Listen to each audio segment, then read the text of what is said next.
강원 CBS 라디오 해피데이 김선일 목사의 반가운 오늘이고요. 저는 소양 성결교회를 담임하고 있습니다. 매주 토요일 낮 12시 5분부터 1시 30분까지 우리 지역교회 목사님들 또 우리 장로님들 모시고 인터뷰 형식으로 진행하는 시간인데요. 오늘은 횡성 대관대 교회를 담임하고 계시는 홍성호 목사님 나오셨습니다. 안녕하세요, 목사님. 안녕하세요. 오늘 귀한 시간 내주셔서 감사합니다. 네, 감사합니다. 네, 먼저 우리 횡성 대관대 교회. 네. 저도 방송 전에 잠깐 설명 듣긴 했는데 네. 이게 이제 지역 이름이라면서요. 네, 대관대리. 네, 교회를 좀 잠깐 소개를 해주시죠, 목사님. 네, 대관대 교회는 전형적인 농촌 교회라고 할 수가 있고요. 네. 1955년 5월 5일 어린이날이 창립 기념일입니다. 그런데 네. 매년 창립 기념주의를 지킬 때마다 네. 전형적인 농촌 교회다 보니까 초고령화된 인구 그렇네요. 속에 네. 어린이들이 없어요. 아이쿠야. 마을에 어린이 웃음소리, 밝힐 소리가 없는 네. 그런 농촌 교회에서 매년 교회 생일에 네. 어린이 없는 아이고. 노인 교인들만 예배드리는 그런 전형적인 농촌 교회죠. 옛날 어린이들이 모이셨네요. 그렇죠. 예. 55년 5월 5일부터. 네네. 내년에 70주년이시네요. 네네, 그렇습니다. 알겠습니다. 근데 원래 목사님 고향은 강원도신가 봐요? 예, 강원도 화천에서 태어났고 네. 춘천에서 사춘기 시절 성장을 했고요. 그러니까 이제 중고등학교는 또 춘천 쪽에서 네네, 다니셨던 남춘천 그리고 강원 네. 사대부고. 아, 네, 그래요? 사대부고. 네네. 좋은 학교죠. 저희 둘째가 나온 초등학교. 네. 그러시네요. 네. 그러면 근데 원래 부모님부터 신앙생활 하셨나요? 아버님이 제일 먼저 신앙생활을 그러시군요. 하셨고요. 네. 예, 직업 군인이셨는데 군생활 중에 큰 교통사고가 나셨었고 아버님이 예, 네. 사경을 헤매던 중에 후방으로 병원에 이송이 돼서 치료를 받던 중에 이제 예수님을 영접하셨죠. 그래서 이제 자연스럽게 가족들이 교회 생활 이제 같이 하신 거겠네요. 네네. 어려서는 이제 누나 손잡고 교회 다니면서 말씀 배우고 찬양 배우고 그랬죠. 누나는 한 분이셨어요? 위에 누나가 있고 그리고 아래 동생이 있습니다. 있고. 모두 춘천에 살고 있고요. 그러면서 제일감리교회 시작하신 네네. 모양이에요? 제일교회는 이제 모교회고요. 모교회. 네네. 거기서 학생 임원도 하시고. 네네. 열심히 있던 청소년이었네요. 그렇죠. 이게 한 해에 제가 고등부회장, 동생이 중등부회장, 누나가 청년부 부회장. 뭐 이렇게 한 해에 다 그랬던 적이 있었습니다. 80년대 같으면 이제 웬만하면 회장은 다 남자 형제들이 좀 하고 네네. 자매들이 이제 부회장 하던 시절이니까 그 집 네네. 3남매가 그냥 제일교회 이렇게 주축이었네요. 네네. 그랬던 적이 있었죠. 네네. 그래서 유명하셨겠네. 그럼 열심히 이제 신앙생활을 하시다가 그런데 이제 신학교는 어떻게 가시게 되셨어요? 신학에 대한 관심은 네. 목회보다는 신학이라고 하는 그 학문에 대한 좀 관심이 좀 제일 먼저 컸던 것 같아요. 네. 교육전도사님으로 계셨던 분, 그 방에 들어가서 그냥 신학책을 좀 이렇게 보면서 고등학생 때. 네네. 그러면서 이게 철학도 아니고 그렇다고 역사도 아닌 그런 신학책을 좀 접하게 되면서 신학이라고 하는 학문에 대한 관심이 좀 컸었고요. 목사님 저랑 또래가 비슷해서 그러신지 네네. 진짜 우리 때의 그런 모습이 그대로 있는 것 같아요. 네네. 그래서 처음에 신학교 갈 때는 신학 공부를 하고 싶다라는 그 꿈이 제일 좀 컸었죠. 네. 그러면은 그때 이제 그럼 바로 이제 고등학교 졸업하고 그럼 진학을 하셨네요. 예, 감리교 신학대학 입학을 했고요. 아주 자연스럽네요. 네네. 그러니까 모범생적인 중고등학교 시절 보내고, 근데 그때 당시에 80년대 후반 감신대 분위기는 공부만 집중하기 조금 아마 그렇죠. 쉽지 않으셨을 텐데 사회적으로 혼란스러웠던 시기도 하고 그리고 제일 또 앞장서던 학교 중에 하나잖아요. 그런 일에 신학교 생활은 어떠셨어요? 1학년 시절은 혼돈의 시절이었죠. 예, 강원도에서만 살던 아이가 서울에 와서 넓은 세상에서 내가 세상을 너무 몰랐구나. 또 다양한 경험을 하면서 네, 맞아요. 내가 속해 있던 교회라는 것에 대한 고민, 회의, 그렇죠. 그리고 내 앞으로의 진로의 문제, 뭐 이런 것들이 중첩이 되면서 많은 방황의 시기가 있었습니다. 그렇죠. 그리고 그때 선배들은 네. 좀 너무 진지했던 것 같아요. 그렇죠. 뭐 사생결단만 예, 다 예. 이랬으니까. 마치 독립운동 하듯이. 맞아요. 네네. 이거 안 하면 아주 네, 가만히 있는 게 죄고, 뭐 네, 일단은 치열하게 고민하고, 네. 또 행동하라, 뭐 이런 요구들이 많았던 시절인 것 같아요. 맞습니다. 근데 이때에 그 군목 시험에 합격하셨나 봐요. 네네. 아버님이 직업 군인이셨기 그렇지. 때문에 네. 어려서부터 육군사관학교를 가라. 그런 말을 너무 많이 들었어요. 그런데 저는 성장하면서 군인에 대한 이미지가 솔직히 그렇게 좋지를 못했습니다. 왜냐하면 우리 아버지 모습을 보면서 27사단 포병연대 그 이기자 부대에서 네, 여기네요, 화천이네요. 예, 오랫동안 근무하셨는데 이게 교육사단이에요. 그리고 훈련이 너무 많다 보니까 그렇죠. 집에 안 계신 날이 너무 많습니다. 그렇겠네요. 예, 가족들은 그렇게 느꼈겠네. 진짜. 집에 훈련 갔다가 돌아오시면 바로 끙끙 또 앓으시고. 아파. 그리고 제가 봤을 때 체력적으로는 우리 어머니가 더 강해요. 그래서 무슨 군인이 현역 군인보다 무슨 군인이 이렇게 맨날 아프다 그러고 그러냐. 그러면서 이제 저에게는 뭐 육군사관학교 가라. 공부 열심히 해야 된다. 이런 압력을 넣으셨었는데 저는 솔직히 군인에 대한 이미지가 그래도 목사님 공부를 잘하셨겠네요. 그때 감신대학 학부 들어가는 게 아마 경쟁률이 좀 높았을 거고 또 제가 잘 알죠. 그 1학년 때에 남학생들이 대개 군목 시험 보는데 그 경쟁률이 상당히 높고 동기분들 중 몇 분이나 합격하셨어요 그때? 그 당시에 동기들이 제일 많이 합격을 했어요. 아마 역대 최고였던 것이 아닌가.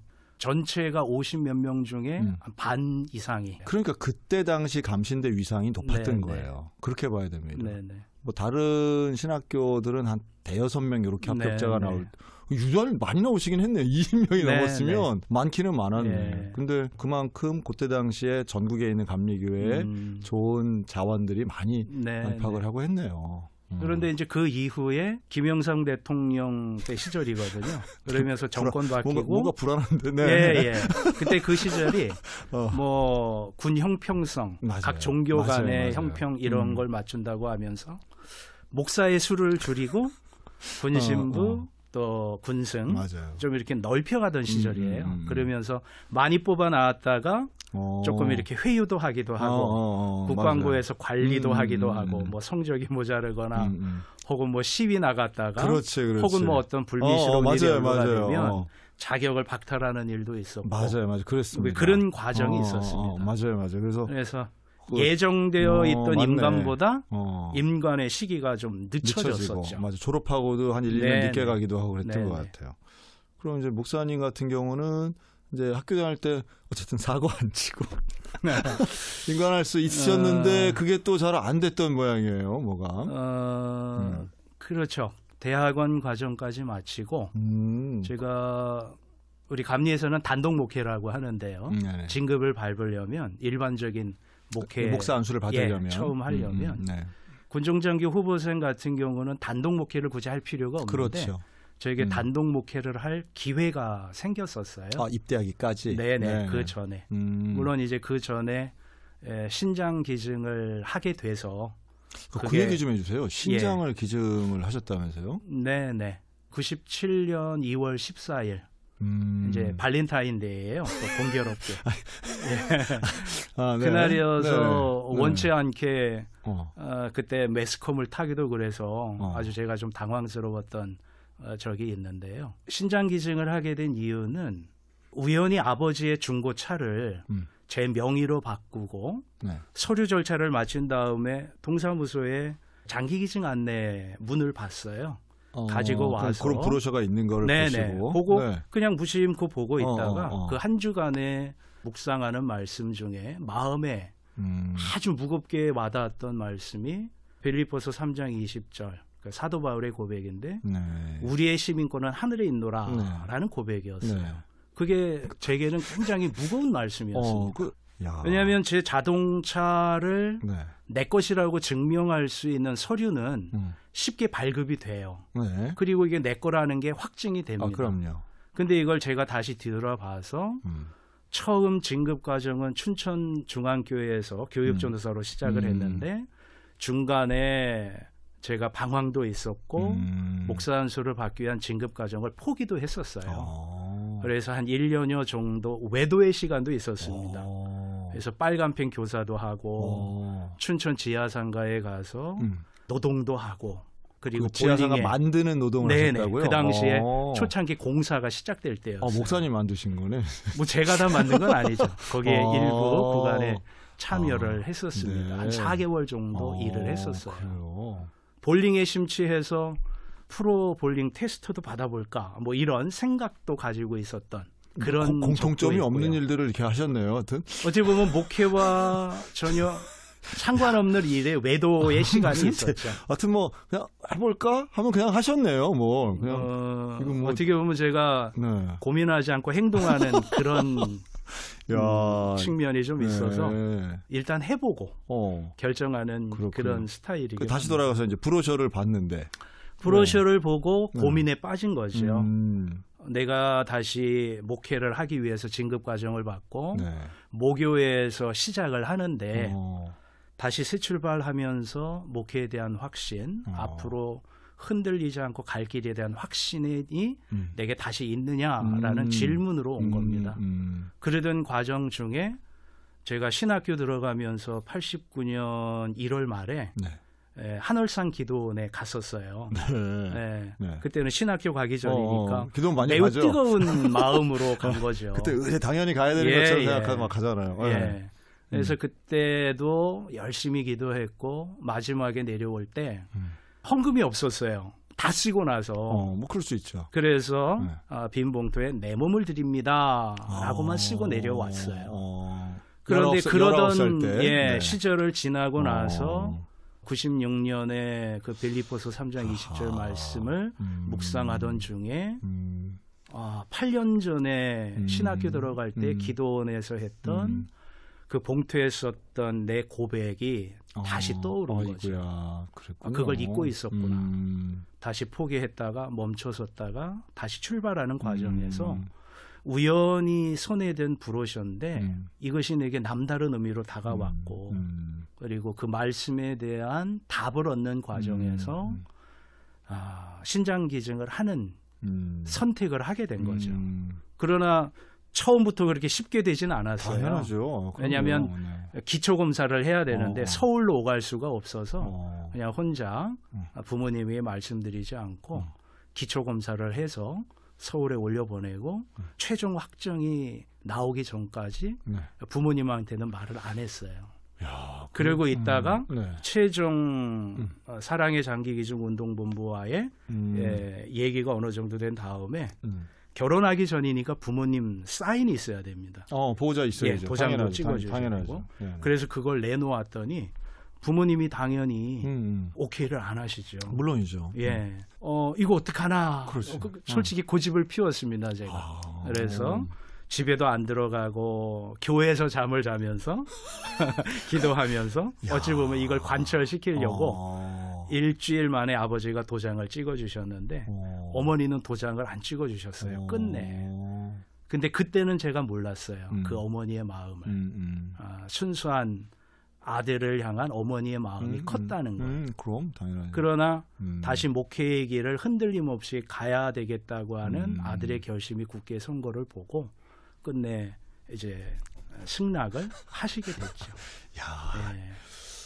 그래서 97년 2월 14일에 한양대 병원에서 신장기증 수술을 했어요. 이게 젊은 나이긴 하셨는데. 그렇죠. 27입니다. 20대 때 그때가. 하셨으니까 사실은 나이가 늦고 나이 먹어서는 또 할 수도 없더라고요, 그게. 아마 지금은 안 되실 거예요.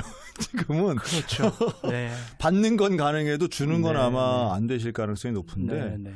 그러고선 그 다음 예후는 어떠셨어요? 몸은? 되게 힘들다고 하시던데. 그렇죠. 적응해가는 과정에서 좀 쉽지는 않았어요. 그렇죠. 왜냐하면 태어나자마자 복대를 두르고 다니는데 한 걸음 떼기가 솔직히 쉽지 않더라고요.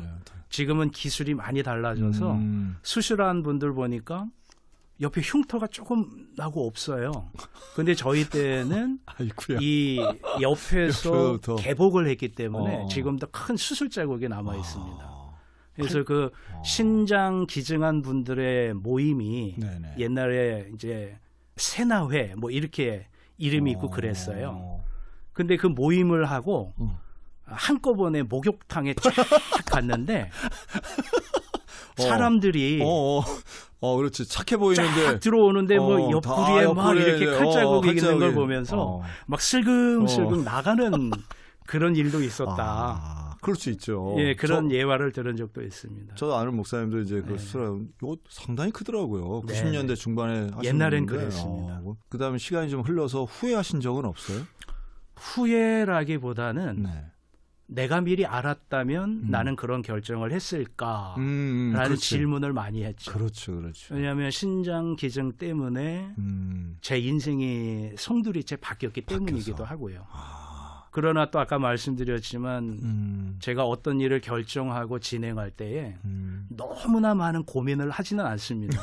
왜냐하면 그러면 아무것도 못하거든요. 그렇기 때문에 결정하고 진행하고 갈 수 있는 데까지 하다가 그 길이 아니면 돌아오면 되시니까 하나님이 돌아오게 하시든 방향을 바꿔주실 테니까 그동안 그런 면에서는 행동파죠. 그동안 이제 본인하고 가족들 고생을 많이 하는 그렇죠. 거죠.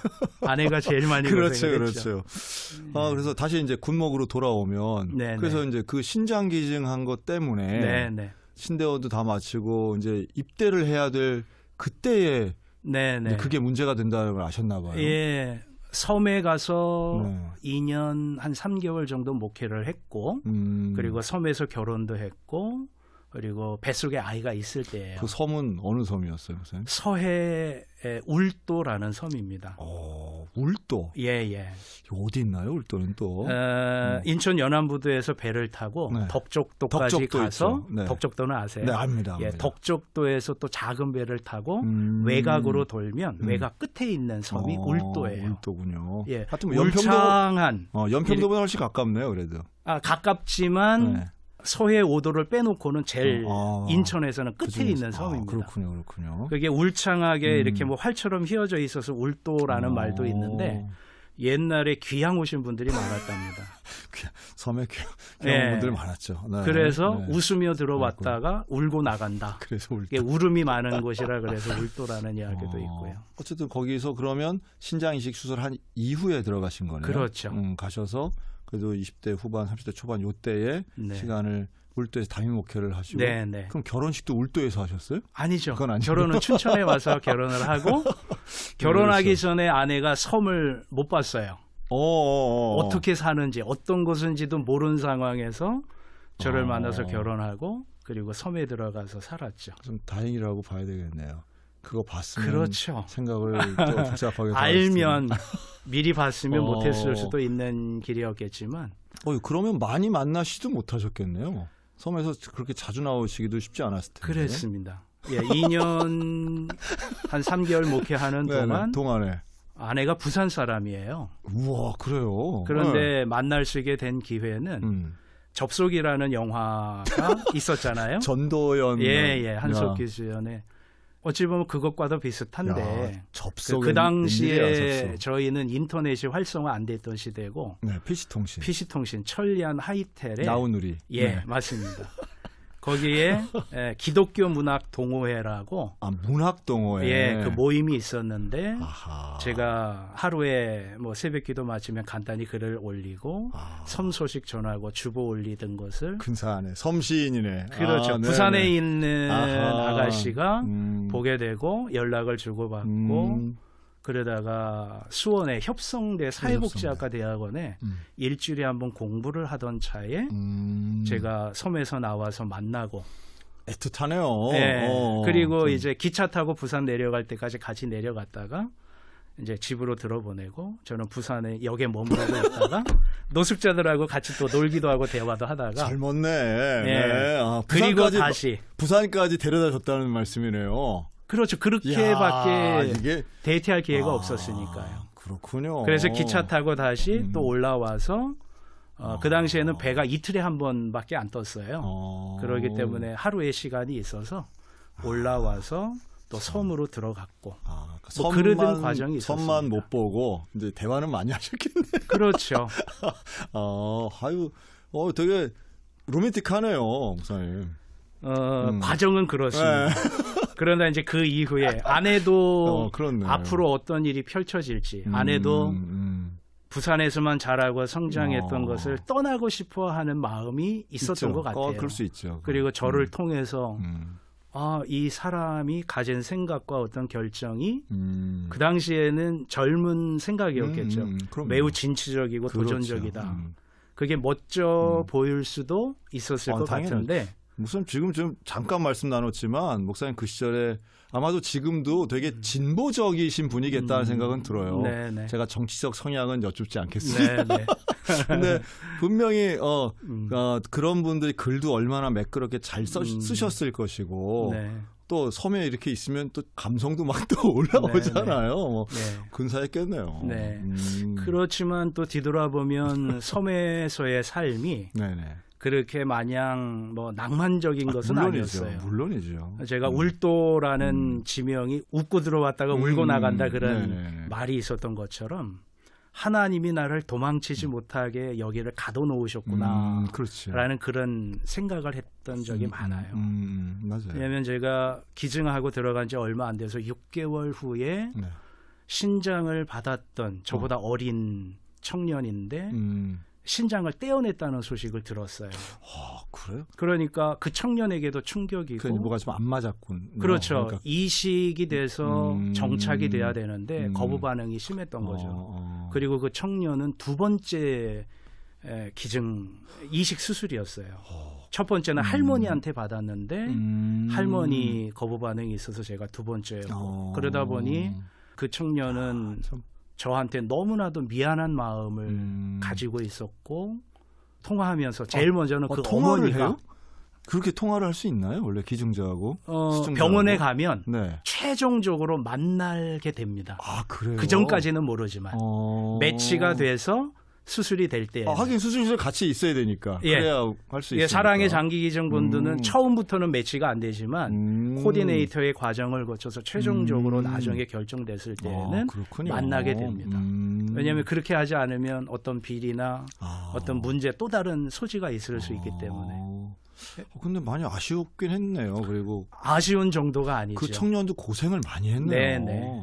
그래서 저도 수없이 많은 고민 그리고 섬을 도망치고 싶은 마음도 없지 않아 있었죠. 내가 지금 여기서 뭐 하고 있는 건가. 그렇네요. 앞으로에 대한 고민 뭐 이런 것들. 근데 섬에서 도망치려면 뱃삭이 있어야 되고 배가 와야 되는데요. 배가 매일 오는 것도 아니고. 난 배 얘기는 가능해. 뱃삭 얘기는 되게 좀 왜냐하면 제가 그 당시에 섬에서 한 달 사례비가 5만 원이었어요.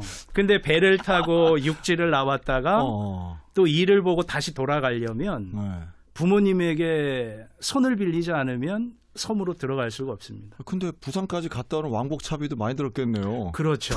그때 친구한테도 돈을 빌렸던 기억이 나요. 그렇지. 혼자도 갈 수 그러다 있는 보니까 건데. 오고 가는 과정이 쉽지 않았죠. 그 당연하죠. 네네. 뱃삭도 없는 판에 네네. 기차값도 얼마나 비쌀 텐데 이게. 그래서 제가 그때 이식받았던 청년이 신장을 떼어냈다는 소식을 듣고 너무 충격을 받아서 섬에 나가고 싶었어요. 섬에서 나가고 다시.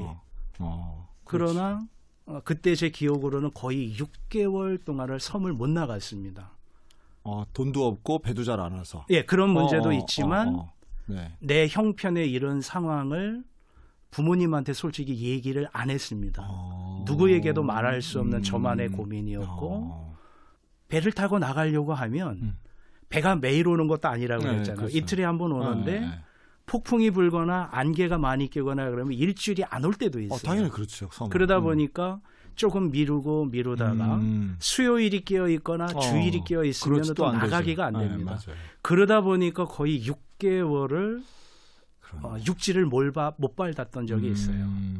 그러던 과정에서 제가 이제 김은모 하이텔 천리 아래 글을 쓸 때 어찌 보면 자포자기하는 자조적인 마음이었지만 폭풍에 떠내려오는 처자 한 명만 있어도 그런 글을 썼습니다. 그럼 북한 아가씨인데? 그래서 하나님이 보내주시겠거니라고 생각하고 있을 때 부산에 있는 지금 결혼한 제 아내를 그 과정에서 만나게 된 거죠. 저도 몇 커플 알아요. 네. 그때 PC통신으로 이렇게 만나가지고 정말 얼굴 한 번 안 보고 결혼 약속하고 지금까지 잘 사는 그런 커플들 꽤 있는데 글의 힘인 것 같기도 하고. 네. 잘 사는지는 제가 잘 모르겠는데요. 이겁니다. 아마 요즘 인터넷 시대였다면은 미리 알 수 있는 정보도 많고 사진도 보내고 다 아니까 맞아요. 집사람이 그런 적이 있어요. 안 만났을지도 몰라. 부산분 맞네요. 네, 뭐 솔직하죠. 그럼 솔직하죠. 당연하죠. 제가 성장 과정에서 다짐했던 게 하나가 있는데 경상도 여자랑은 절대 결혼 안 한다. 왜요?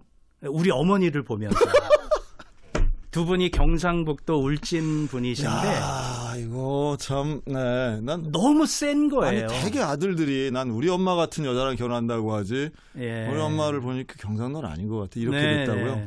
왜냐하면 아버지보다 힘도 세죠. 억척스럽죠. 또 예수님 믿기 전에는 우리 어머니가 화가 많으셨어요. 그래서 힘도 좋으신 데다가 화까지 있으니까 남편이 훈련 가고 없을 때 우리 삼남매를 참 많이 때리셨어요. 심지어 아버지 군인 혁대로도 때리셨으니까. 야, 상당히 하여튼 뭐 슬픈 얘기, 안타까운 얘기는 되게 새롭긴 하네요. 그랬던 어머니를 보면서 크다 보니까 경상도 여자는 제 머릿속에 없던 거예요. 그래서 나는 나중에 서울로 공부하러 가면 아주 깍쟁이 서울 아가씨를 만나야지 그랬는데 경상도 여자랑 결혼을 했습니다. 결혼하시군요. 그래서 제가 목회하면서 생각한 것 중에 하나는 나는 절대 이건 안 돼, 못해, 싫어라는 생각을 해서는 안 된다. 왜냐하면 하나님은 순간 나를 너무나도 잘 아셔서 그래 너 이거 못한다고 그랬지, 안 한다고 그랬지, 도망칠 수 있으면 도망쳐봐, 그 길로 가게 하셔서 끝내 하게 하시는 숙제가 참 많더라. 제가 보지 못했던 것을 경험하게 하고 그래서 우리 어머니의 다른 모습을 또 우리 아내를 통해서 저는 보게 되고 제 없는 부분을 채워주는 그런 진짜, 고백을 하고 있습니다. 진짜 보통 분 아니시네요. 근데 이제 경상도 여자랑 결혼 안 하고 또 하나는 뭐예요? 또 하나의 다짐은 제가 춘천중앙교회에서 그 당시 이제 권호솔 목사님 담임이실 때인데 군종자교 후보생으로 제가 진급 과정을 밟으면서 목사 안수 받고 목사님의 비서 역할을 하다가 그리고 군목으로 갈 그런 어떤 계획 속에 있었어요. 그런데 그때 20대 초중반의 저는 지금과 달리 굉장히 좀 소심하고 굉장히 좀 유약한 그런 사람이었던 것 같아요. 권호소 목사님을 볼 때마다 맨날 두렵고 그 밑에서 내가 견딜 수 있을까? 아니 아까 신장 떼어낼 때는 그렇게 결연해가지고 막 투쟁도 하시던 분이 그렇죠. 그런 과정이 있었죠. 그래서 그렇게 고민을 하면서 춘천중앙교회에서 사직을 했어요. 근데 사직을 왜 했냐면 고향에서 어머니 집에서 어머니가 따뜻하게 해주는 밥을 먹어가면서 내가 목사 안수를 받고 빨리 또 그러면 결혼을 해야 한다는 압박도 들어오고 군대를 가야 되고 또 이후에 내 고민 뭐 신학 공부든 이런 것에 대한 계획을 해야 되는데 난 아직 준비가 안 돼 있는 것 같고 그리고 신학생 3년 동안 섬겼던 교회에 대한 죄책감이 컸어요. 난지도 제일교회라고요. 지금은 그 상암동 월드컵 경기장이 들어서 있는 그곳인데 도시빈민 지역입니다. 그 당시에는 그 쓰레기 산이 있었다. 난지도 알죠. 마포구 상암동 482번지. 거기서 신학생 전도사 생활을 3년을 있었는데. 그래요? 거기 구경도 가고 그랬었는데 거기서 사셨어요, 그러면? 산 건 아니고 그렇죠. 교회를 3년 동안 섬겼죠. 신학생으로. 그러던 중에 졸업하기 전에 담임 목사님이 갑자기 교회를 사직하고 떠나셨고 제가 기회가 되면 제가 군목을 가는 거니까 한 3, 4년의 시간은 있습니다.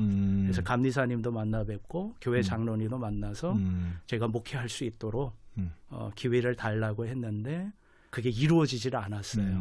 그러면서 목사님도 떠나고 저도 떠나고 그러던 과정에서 교회를 버리고 떠났다라는 죄책감이 되게 컸어요. 그리고 재개발이 되고 교회가 어디로 가야 될지 뭐 들려오는 이제 할머니 권사님들의 소식들 이런 거 들을 때마다 나는 너무 편하게 있는데 참 순수하셨네요, 진짜. 예, 그런 마음이 커서 그래서 내 앞길에 대한 중압감, 네. 그래서 몸도 마음도 망가져서 춘천중앙교회를 결국 사직을 했던 거죠.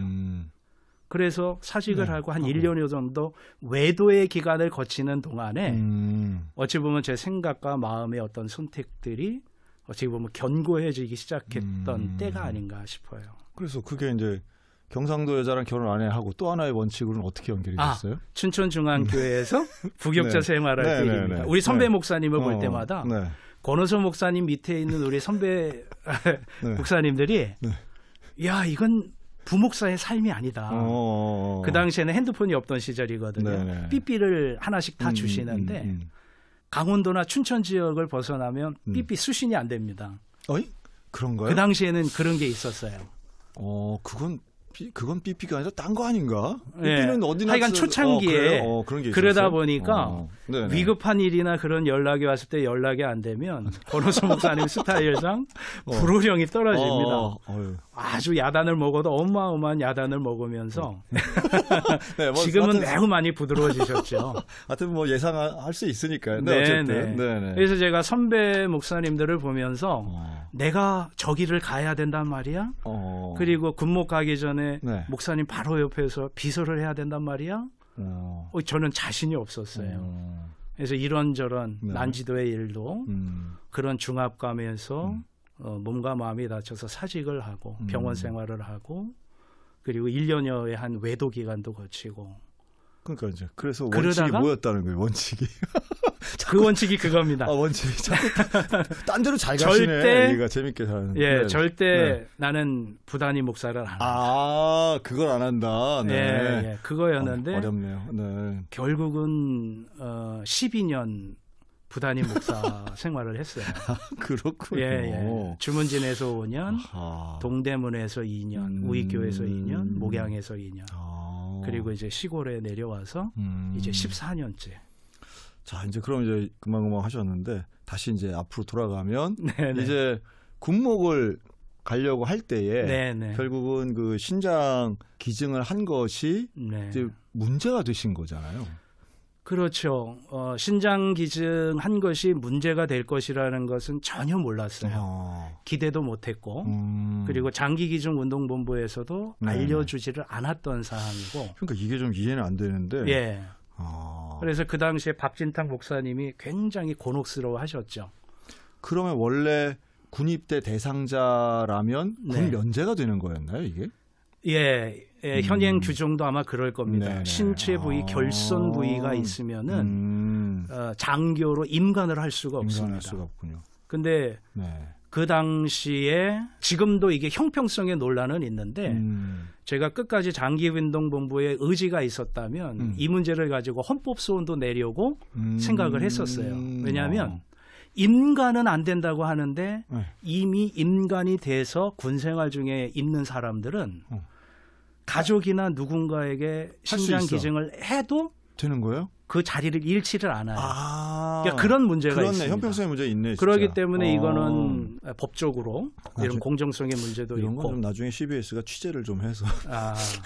그렇죠. 근데 그런 고민도 있었던 시절이 있었어요. 근데 이게 그러면 울도교에서 단독 목회 할 때도 이미 그때는 이제 신장 기증 이후였으니까 그렇죠. 그걸 모르고 이제 입대하는 날짜를 예상하고 섬에도 계시고 했던 건데.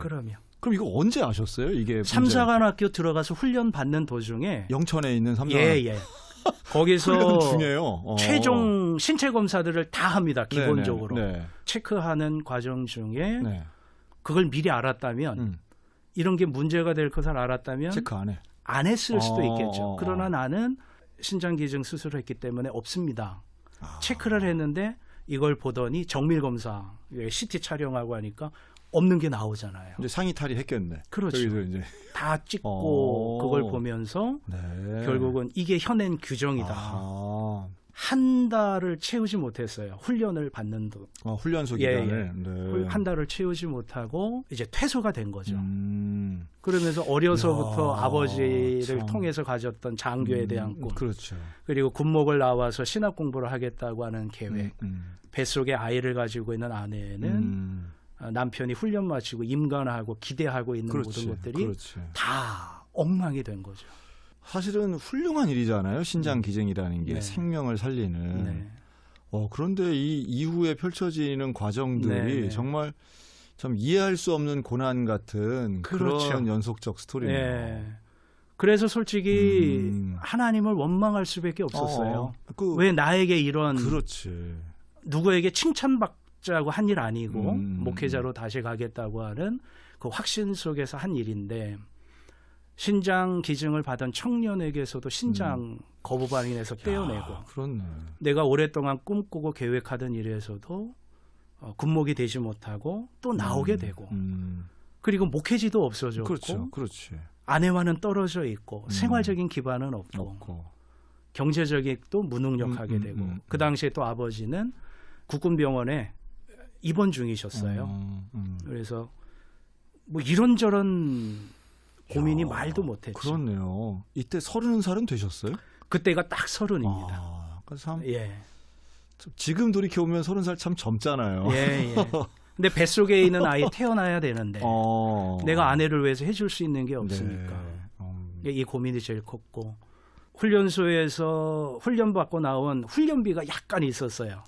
통장에 보니까 20만 원도 채 안 되더라고요. 그래서 그걸 부산에 있는 아내에게 비타민제를 사가지고 보내고 나니까 제가 수중에 돈이 없잖아요. 뭐 어떻게 생활을 할 수도 없고 결혼까지 한 아들이 아버지에게 손 빌리면서 이렇게 다 할 수도 없고 병원에 입원 두게 하겠어요. 그러던 차에 말할 수 없는 일이 또 벌어졌죠. 상상도 못했던 일입니다. 수중에 통장에 돈이 없어야 되는데 통장 정리하러 은행에 갔다가 보니까 통장에 한 300만 원이 찍혀 있는 거예요. 3만 원도 없어야 되는 통장인데 나중에 알고 보니까 제가 섬에서 목회할 때 소식 주고받는 중에 미국의 변호사 샌디 신이라고 하는 분이 계셔요. 여자분이에요? 그분이 제 근황을 어떻게 살펴보고 알고 되셔가지고 고국에 있는 분을 통해서 다른 이름으로 제 통장에다가 입금을 시켜주신 거예요.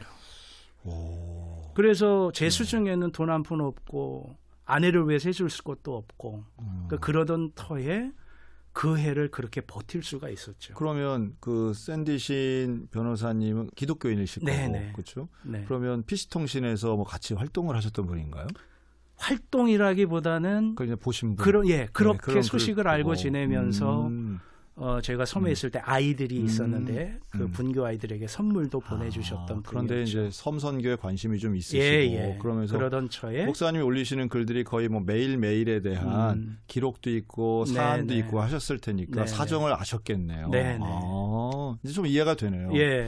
300만 원이 한 번 들어온 게 아니라 그래요? 그 이후에도 2번이 더 들어왔어요. 그렇기 때문에 그 한 해에 이건 뭐 제 힘으로 어떻게 할 수 없는 일이었는데 아내가 부산에서 올라오고 아버지가 조금 내어주신 전세 비용을 부천 소사에 전세 작은 방을 얻어가지고 서울신학대학 앞인데 거기서 세종병원 앞 거기서 살림을 시작을 했어요. 그러세요. 그리고 인천의 일꾼교회라고 감리교 사회복지정보센터라는 곳에 간사로 그때도 젊었으니까 한 결정이었겠지만 무보수 사역을 시작을 했습니다. 왜요? 왜 그러는 거야? 왜냐하면 그러는 거야? 교단에서 지원을 해서 서버를 들여놓고 컴퓨터나 인터넷이 이제 활성화되던 시기여서 교단에서 의욕적으로 할 수 있는 일이다라고 제가 생각을 했고 도전을 한 거죠.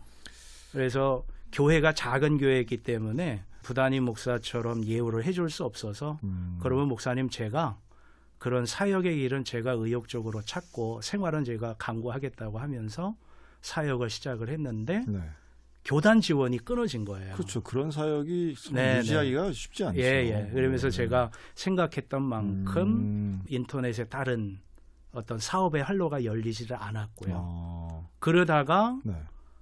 절대 부목사를 안 한다고 했던 그게 깨지게 된 깨지고. 것이 태어난 아이 그리고 앞으로의 생활 이런 것들에 그렇지. 대한 고민이 결국 커서 부목사로 가야겠다. 그렇지. 그래서 주문진 교회에서 5년 부단위 목사 생활을 했던 거죠.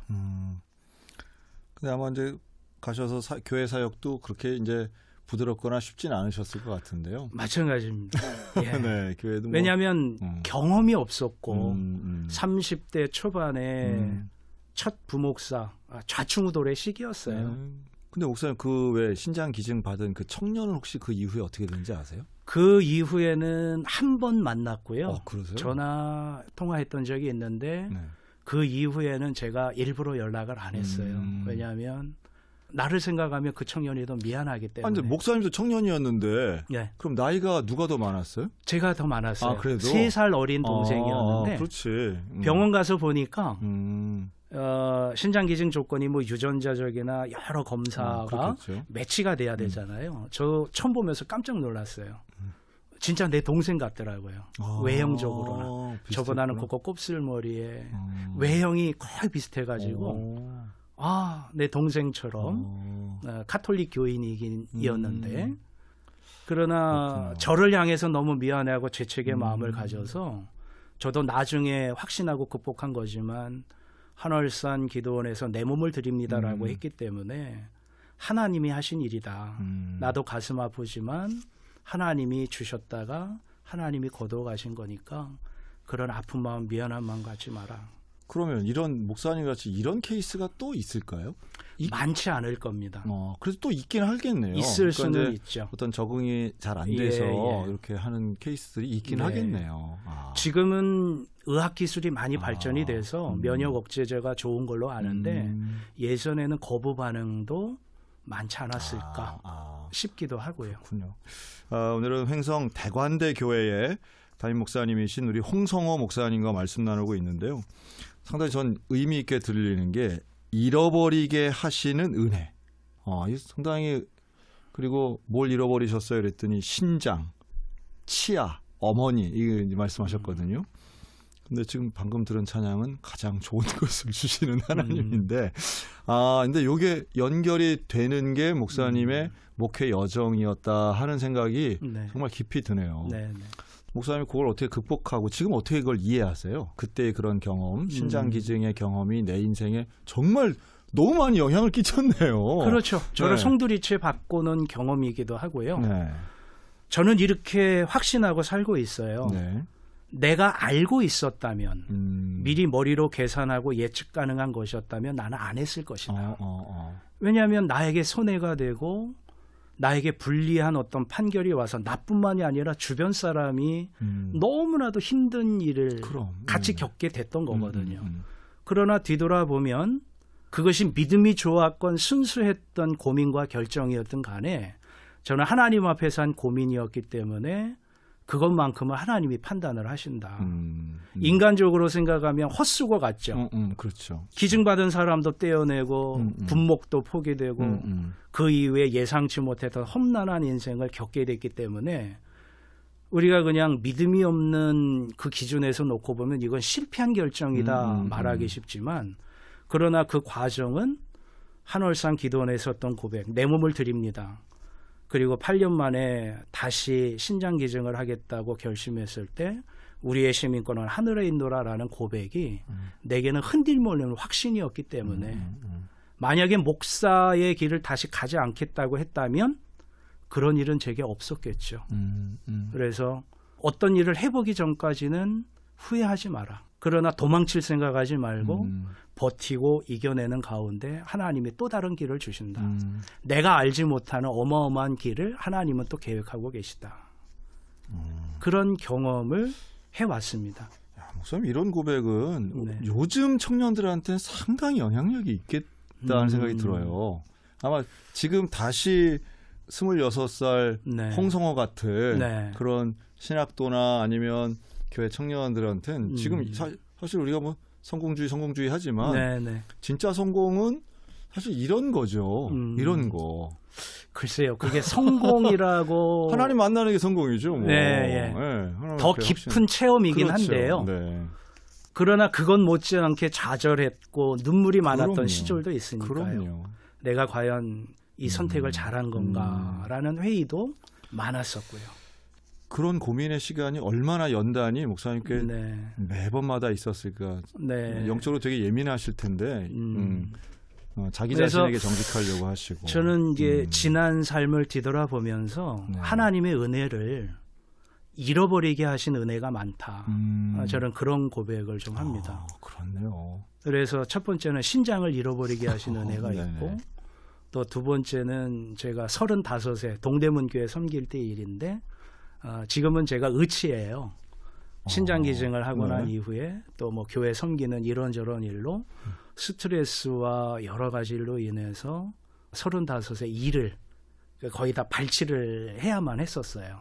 야, 네, 그래서 그래요. 예, 그때 이제 트리를 사용하고 그것도 잃어버린 것이죠. 네, 이제 제가 이제 50대 중반 후반을 넘어가면서 노년을 생각하면서 마지막 잃어버린 은혜는 올해 3월 1일에 하나님이 데려가신 우리 어머니, 우리 어머니를 데려가신 은혜가 더 크다 이렇게 생각하고요. 폐암 말기 투병하는 동안에 목사로서 제가 제일 고민했던 건 뭐냐면 목사로서 교회만 최선으로 섬기는 게 능사는 아닌데 돌아가시는 것이 예정이 되어 있는 부모님에게 목사로서 내가 어디까지 할 수 있느냐. 나를 있게끔 한 나의 근원인 어머니에 대한 선택이 최근 한 3, 4년의 고민이었어요. 그래서 어머니가 폐암 암투병 하는 동안에 울진 산골에 가서 요양을 하셨어요. 아버지 만나서 신혼살림 첫 시작했던 전기도 안 들어오는 산꼭대기에 낡은 흙집이거든요. 거기에 다시 가셔서 요양을 하겠다고 하셨을 때 저는 처음에 반대했어요. 왜냐하면 전기도 안 들어오지 물이나 생활환경이 안 돼 있는데 그런데 어머니의 몸은 허물어져 가는 것과 같이 집도 허물어져 가는데 그냥 지켜보는 것이 능사가 아니다 싶어서 시골교회 목사 있으면서 이렇게 저렇게 배운 기술이 건축에 대한 잔기술이에요. 그래서 이때 하나님이 쓰시는 거라고 생각하고 낡은 흙집을 보수를 했죠. 그래서 집을 넓히고 어머니 돌아가시기 6개월 전에는 거실도 확장하고 양변기도 넣고 집을 단장했는데 그 집을 오랫동안 쓰시지 못하고 이제 돌아가셨죠. 다만 그 산골에서 어머니하고 아버지가 늘 기도하셨던 거를 제가 잊지 않고 있어요. 그럼 목사님도 그 집에 사신 적이 있어요? 제가 장남이니까 부모님 요양하러 가실 때 주일 저녁에 내려가기도 하고 주중에 수리하러 내려가기로 할 때 주일 저녁에 늦게 제가 내려가면 9시에서 10시 사이에 어머니 아버지가 둘이서 예배를 드리셔요. 기도를 하셔요. 그때 제가 도착을 해서 밖에서 저는 가만히 앉아 있고 어머니 아버지 기도 소리를 들으면서 저는 밖에서 기도하는 거죠.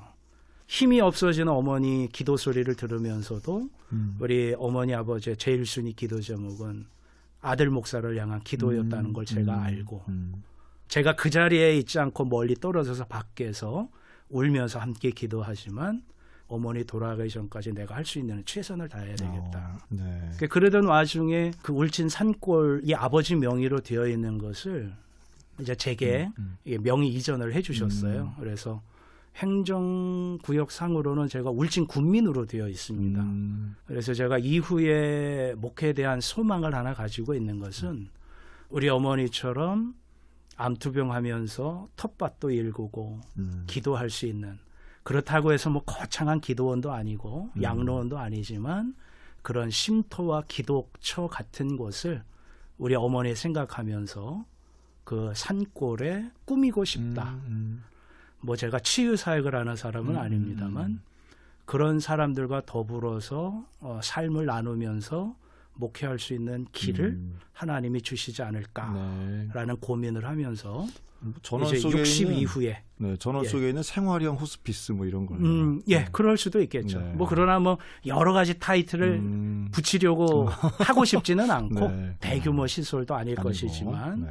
언제라도 누구든지 찾아와서 쉼의 시간을 가지고 호흡을 새로 하고 그런 기간을 네. 제공할 수 있는 그런 곳이면 좋겠다.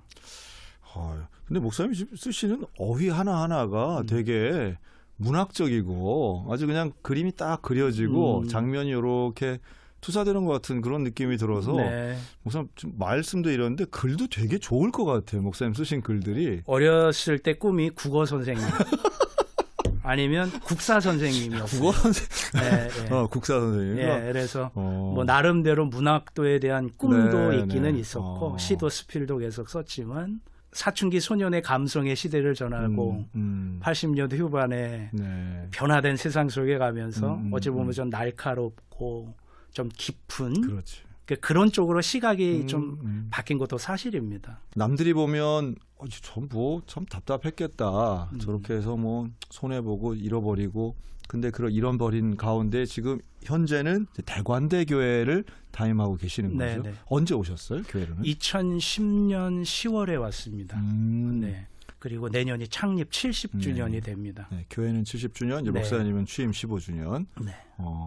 어떤 대관대 교회 아까 이제 방송 처음에 이제 소개는 해주셨는데 대관대 교회를 통해서 지금 목사님 갖고 계시는 기도의 제목, 비전 뭐 이런 거 있으시면 말씀해 주시죠. 교회 부임할 때부터 네네. 세웠던 표몇 비전은 세대를 이어가는 교회. 이 세대라는 표현이 네네. 농촌교회가 대부분 그렇듯이 세대가 단절되어 있지 않습니까? 젊은 세대가 없으니까. 그렇죠. 네네. 그렇기 때문에 근본적으로 농촌교회의 생존 전략은 세대를 이어가는 전략일 수밖에 없어요. 네네. 한때는 대관대 교회가 아이들만 해도 100여 명이 넘는 시절이 있었습니다. 아, 그래요? 그런데 폐교가 되고 그렇지. 또 네. 다 떠나고 마을에 아이 하나 없는 마을에 없다고요? 교회 마을 없는... 자체에 아이가 없습니다. 주야. 네. 이게 우리 강원특별자치도의 어떤 네, 현실인데. 그래서 저희 지역이 읍하고 또 가까워요. 어. 그러기 때문에 네. 더 많이 잘 빠져나가게 되죠. 네. 오히려 조금 더 깊은 내지 속에 있다면 그런 내지에 있는 곳에는 뭐 보건소도 있고 분교도 있고 나름대로 형성될 수 있는 그런 게 있는데 도시가 더 가까운 곳에 있으면 읍으로 혹은 원주로 더 빠져나가기가 쉽습니다. 그럴 수 있죠. 그리고 외지에서 정착해 오는 어떤 새로운 주민들도 교인이라면 지역교회를 잘 안 와요. 적응을 못하는 것도 있지만 교통편이 되니까 그렇죠. 빠져나갑니다. 그렇죠. 심지어 서울 내에서 왔다 갔다 하시는 분도 봤어요. 서울로 간다고요? 네. 아, 횡성에서 서울까지 KTX가 1시간밖에 안 걸립니다. 아이고야. 그러니까 그렇게 왔다 갔다 하시는 분도 있더라고요. 있군요. 예. 그렇더라도 일단 교인들이 계시니까 네네. 뭐 저는 참 지역적 한계는 어려운 것 같아요. 네네. 지역을 바꾸기는 어려우니까. 네네. 근데 어쨌든 조금씩 지역과 협력하면서 이제 교회가 모색해야 될 방향인데 대부분 이제 고령자들이시겠네요. 그렇죠. 네. 예. 그 안에서 지난 14년 사역도 사실은 또 점점 갈수록 젊은 세대는 더 없어지는 현실이 그렇죠. 눈에 보이실 텐데. 네네. 그럼 그래도 해야 될 거 아니에요. 농촌교회 목회가 할머니 목회입니다. 예. 그렇죠, 그렇죠. 왜냐하면 네. 할아버지들이 마을마다 편차는 좀 있을지라도 할머니들이 혼자 독거노인으로 가정을 이루는 경우가 많아요. 네. 부부가 함께 출숙하는 경우는 많지 않고 그러다 보니까 혼자 계신 할머니들을 주로 만나는 우리 주로 권사님들이죠. 그렇네요. 그 목회 아들과 같은 역할이 되기도 하고 그런 목회를 하는 거죠. 사모님 같이 하실 거 아니에요? 집사람은 요양보호사 활동도 하시고, 하면서 네. 경상도 여자의 특유의 강인함과 또 나왔다 경상도. 넓은 오지랖 그런 걸 통해서 뭐 민원 해결사 같은 거 뭐 그런 역할을 많이 하죠. 그럼 목사님 자녀들은 그럼 거기서 좀 잘하셨겠네요. 네. 대관대 쪽에서. 큰 아이가 초등학교 5학년 때 왔고 둘째 아이가 초등학교 2학년 때 와서 지금은 큰 아이는 원주 우려고 졸업하고 이제 직장 생활을 하고 네네. 있고요. 둘째는 이제 연세대 경영학과 3학년에 지금 재학 중입니다. 아, 네. 그러면 주말에는 교회 오나요? 대관 주말에는 딸이 가끔 오기도 하고 안 오기도 하고 이제는 머리가 네, 컸다고. 또 자기가 하고 싶은 게 많아서 워낙 또 욕심이 많은 아이예요. 그래서 이런저런 일을 어떻게 보면 저를 닮은 구석도 있는데 그렇죠. 제가 질문 드리고 싶은 벌려놓은 그거예요. 게 많아요. 제가 질문 드리고 싶은 네. 건 목사님 같은 자녀를 네. 이렇게 보면 부모로서 좀 쉽진 않을 것 같아요. 쉽지 않습니다. 저도 쉽지 않습니다. 그렇죠. 저도 흥정과 타협을 하게 되는데 너희가 대학교 가기 전까지는 당연히 의무적으로 예배에 참석해야 된다. 이걸 내가 너무 일찍 말했나 봐요. 그랬더니 머리가 크고 나서는 너무 이제는 자율적으로 돼가지고 주말에 집에도 잘 안 오고 오더라도 성장 과정에서 마을에 아이들도 없는 가운데 할머니들만 보고 컸잖아요. 그렇겠죠. 그런 네. 과정에서 오는 목사 자녀로서의 고민, 갈등 그런 것도 있겠지만 제가 압박을 해서 야 이제는 예배 드리러 와야 되지 않겠냐 말하기 전에는 잘 안 움직이려고 해요. 이제 머리가 커서. 아마 그래도 아버지의 일생에 대한 존경하는 평가 이런 게 저는 있으리라고 확신을 하는데 아마 안 봐도 뭐랄까 좀 깊이 있는 속 깊고 글이나 말에 신중하면서 아버지 같은 이런 좀 정직한 그리스도인의 삶을 꼭 예배당 안이 아니라 밖에서도 분명히 살아가는 자녀들일 것 같은 느낌은 있어요. 고민이 많습니다. 하여간 기도 제목입니다. 새벽마다 기도할 때 부모가 돼 보니까 제일 그럼요. 먼저 기도하는 게 자녀를 위한 기도 제목일 수밖에 맞습니다. 없더라고요. 네네. 밖에 나가서 목사 아들 딸로 살아가는 게 쉽지는 않았겠지만 정직하게 또 사람들에게 인정받는 삶을 살기를 원하지만 어렸을 때 가졌던 그 순수한 믿음이 지금은 어디로 갔나 하는 아픔의 마음을 아빠로서 또 가지고 있기 때문에 그런 거에 대한 고민이 있습니다. 그렇네요. 목사님의 그 일생과 목회적 여정에 대해서 이제 듣고 준비를 했다가 말씀을 얼마나 재미있게 잘하시는지 저도 한번 찾아보겠습니다. 홍성호 목사님 쓰신 글 감리교단내에서 한번 찾아보고 분명히 다른 분들도 아마 잘들 아시고 할 텐데 앞으로의 목사님의 목회 아직도 많이 남으셨으니까 건강하시게 잘 하셨으면 좋겠고요. 네. 우리 홍성호 목사님과는 인사 나누도록 하겠습니다. 오늘 목사님 나와주셔서 감사합니다. 감사합니다.